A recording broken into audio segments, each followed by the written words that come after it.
Hello and welcome to the Engerati studio. I'm joined now by Patrick from EASE, and I'll get Patrick to explain a little bit about what the association does. But this is part of the EU Sustainable Energy Week, and there are a lot of conversations happening about how we create a sustainable energy platform. And Patrick, firstly, welcome. Thanks for joining us in this pop-up studio, and apologies for the background noise. It just proves that it's a busy old time in Brussels. But Patrick, we were discussing a little bit off air, and it's important to make this distinction. It's not electricity storage, it's energy storage that we're talking about. Yes. Basically, the association, the name EASE as such, is the European Association for Storage of Energy. And we have chosen deliberately the name energy, or the term energy, because we believe that energy storage as such is necessary for the grid of the future. This includes all means of storage and transforming, so there's this so-called export into other sectors, which would be a power to gas, or would be heat export. So there are different impacts on the overall energy system. But I must say that the bulk for the moment is electricity, obviously, because this is what is having the biggest need for balancing in the overall system. And some of the conversations we've been having is, again, twofold, and I'd like to explore one part of it first off. I mean, whenever you form an association, there's a problem that needs to be solved, and there are a lot of conversations that we've had about how energy can be put into a mix, and it always seems to come back to the regulation issue.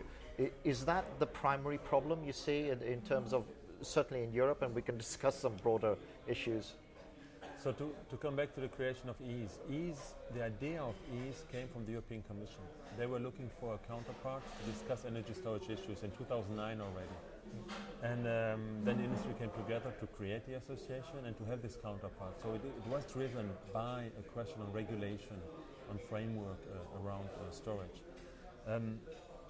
There are two challenges to energy storage. All new technologies in a system have these challenges. You know, the system developed since the 19th century, and we are today in a quite equilibrated and balanced system. Now the question is, how does this new tool, the new device, energy storage, even if there are lots of devices, it's not one, will fit into and support this overall electricity system. So there's this regulation, the framework which exists since a long time, and the technology which needs to be developed. These are the two challenges. But it's, from an engineering point of view, it's much easier to take care of the technology challenges. As long as we have a market, as soon as the market, as opportunities, we will develop the devices, and technology is moving on. We saw this with renewable energy sources, we saw this with other means, and the regulation is now the part which will help and enable these development of technology. So the more we see these conversations, the more we seem to be talking about energy storage systems. And in terms of, we did an interview where someone highlighted this in a case. It's like not all generation is the same generation. And again, I think this is where the storage thing comes in terms of creating markets. Because in order to integrate renewables, you need rampable generation. And is that what you're talking about in terms of, that element that's not being rewarded for can now be brought into a market, and we can create something sustainable on that? I mean, in Europe, the electricity grid is a very good grid. It's a very stable grid. And there are a lot of backup power, a lot of mechanisms. We have chosen in Europe for political reasons, for environmental reasons, for a lot of reasons, we have chosen to have renewable energy sources in the system, and we've accepted the fact that most of them are intermittent. And therefore we put an extra burden on our system. This differs to the American system, where the grid is in a different position. It's kind of falling over at times, It's more challenging. And even that crazy situation when some of the states aren't even interconnected, and it's one country. That's it. So it's a much more challenging system for the grid in the US than in Europe. In the US, the storage has a role to play to stabilize the grid on a different level than in Europe it does. So in Europe, it's a home-chosen, stability issue or balancing issue, which we have decided to do. way of balancing are different. You can curtail the renewables, you can make an open cycle gas turbine technological means, and you can also have storage. And this is exactly what we're talking about. The ramping rates, the grid ramping rates, the change in loads are much bigger the more intermittency you get. And this must be balanced by all means, and that's where storage can also play a role. It's not the only role storage plays, but it's an important role to play. So it acts like a buffer in very simplistic terms, doesn't it? Very easy. The role of storage is to get the energy when you have too much in the system. So imagine you have too much sun and too much wind in the system, and you just store the energy instead of curtailing it, and then you use it when you're lacking wind and solar, or when you're having a concern with an interconnector which is not functioning, or other technical issues in the system where the storage can balance also then the system. So it is a tool between others, but an important tool to have it in the system. It's one part of the mix that we need to look. So in terms of that, again, and there's been a lot of commentary around this as well, and I'm not going to go into any particular technologies, but it also seems to me the other area where storage can play a part is the sort of behind the meter activity that's happening as well. We're seeing more and more large power users. I think that very recently, I think this week, there was an announcement by IKEA where they're building the largest solar panel on a roof that's ever, and that also creates a whole other dynamic to the grid that we've never had before. That's true. That's a new challenge to the whole system. It's very good to have now decentralized no or low CO2 power generation, which is starting to pop up everywhere. But this has an impact on the overall system. You mentioned the behind the meter. If you have your own generation, electricity generation at home, and you put storage, you can generate nowadays, depending on which country you are, at grid parity. So it's not more expensive, maybe sometimes cheaper than you would do by buying the electricity. But this puts the next question to the system: who will pay for the system if you are not connected anymore to the system? And if you use it as a buffer, only from time to time. Well, this is the thing, so I think there is the way utilities work, they sell electricity and that's how they make their money. And I think they need to be more in this conversation by people who, and I can see that there will be a tipping point where the affordability, because the technology is being driven down all the time. You look at Elon Musk's initiative with the Gigafactory, whether you agree with it or not, it will drive down the cost of storage. And that'll. Do you see a tipping point coming? Do you think I'm right in that, looking at that notion? Adam, I would like to go a bit further. It's not only the generator, it's the whole system. The transmission system operator, distribution system operator, they all add to the cost of the energy bill at the end, electricity bill at the end. And with this money, you maintain the whole system.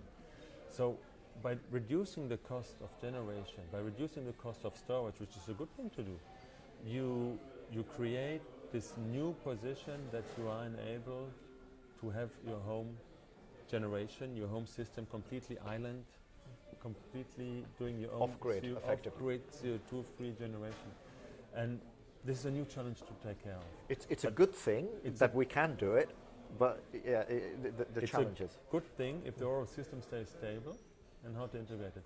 But I think it's a very good thing, and the system cope with a lot of other changes. They will cope with this too. It's a kind, we saw this in the telephone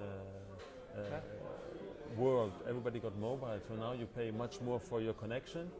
Phone connection, you pay almost nothing for your conversations. We can add to such a system. It's up to you to decide if you want to be connected and have the backup of the system, or if you accept that from time to time you'll have maybe a blackout. But it's in your own choice then. You have to do. It creates a new challenge for the distributor, though, the electricity distributor, because in those countries where everything's abstracted and the utility doesn't necessarily own the network, suddenly there's another competition where the network owner could be contracting with individuals, and you pay a baseline tariff for fit-for-purpose grid. There are a lot of questions on the ownership of storage. There are a lot of questions about the grid extension, the cost who will bear the cost of grid extensions, the interconnection. With the renewables now, we need much more interconnection. A lot of studies show us in Germany where they have the problem to get the wind from the north to the south, that they need to build a lot of lines. For billions of euros, they need to build lines. And suddenly, Germany that loves green is going, hang on a minute, I don't want a pylon going through my backyard. Yeah. That's it. That's it. It's the paradox of the situation that you need to think of all of it and accept all of it, not only parts of it. But that's another discussion about not in my backyard, which is a huge system for everything, from train stations to industrial complexes, power stations, whatever it is. But the point is here that we will have a complete change in the system structure by the technological developments. That's basically and storage will help to allow go in all directions. You can go in all directions with the storage because you can have decentralized storage behind the meter. You can do a lot. You can make it more centralized, bigger. You can do it for a block or whatever size you want to. And there are different technologies allowing this. You can talk about very fast reacting ones, which are smaller, like flywheels and batteries, or whatever, super caps for very, very short times, and so on. So all technologies are there. That's why we talk about energy storage, because at home you will have the heat need. How do you use electricity for heat and maybe storage? It's done already. It's a huge storage, and some member states, France is very strong in having electrical heat storage. Or you look at something like Helsinki, where they've got a whole entire whole system, the whole city is a kind. Unfortunately, we're just at the end of our time here, but I know that you as EUSEW, you had an event earlier on as part of EU Sustainability Week. What was some of the sort of key discussions, if you can share that with us, that came out of your I don't mean that, I mean in the bigger context of it. Adam, we will have it. Yeah. We will have it on here too. All right. The main topics there are basically if we can design a system without energy storage and high renewable energy.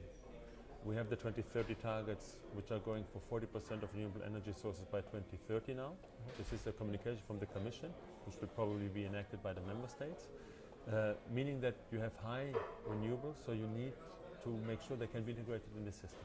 And the question is, can you do it without storage? Yeah. Or can you only do it with storage? Or can you do it cheaper with storage than without storage? And this is the discussion we will have and look into it. Well, let's not have that discussion now. We'll end it there. But it'd be great to have a follow-up of that and just to pull this whole narrative together. It's been great having you in the studio. But let's contextualize that, a pop-up studio. Lots of people enjoying lunch around the corner, which hopefully has been dampened down by these mics. But thank you as well for watching, and many more interviews on Engerati.com about this particular issue, especially on the sort of energy storage knowledge hub as well. Thank you.